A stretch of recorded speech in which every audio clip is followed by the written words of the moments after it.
What's going on?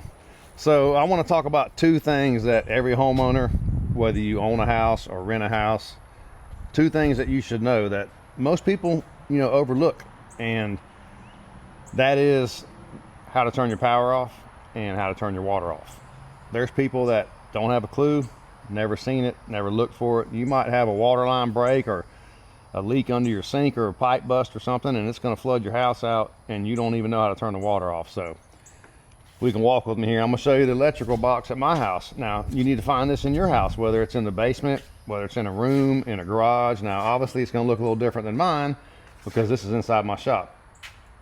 But this is the electrical box for my shop.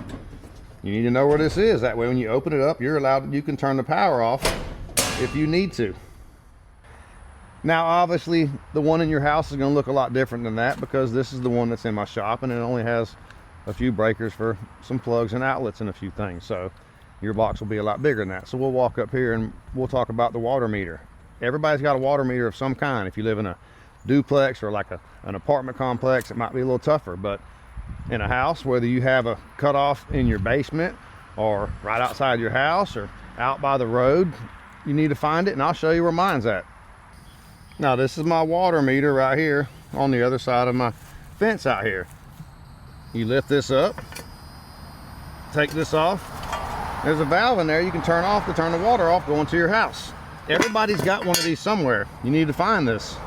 This water meter is on the other side of my property line so that the city can service it and read it and do the things they need to do.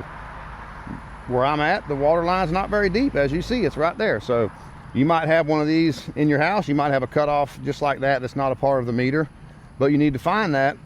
In case you have a water leak, you're gonna need to turn the water off.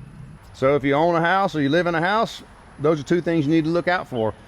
A lot of people just don't know, and I can tell you right now, if you go ask anybody in a house right now where their water meter is in their electrical box, most of them won't be able to tell you. All right, then, next.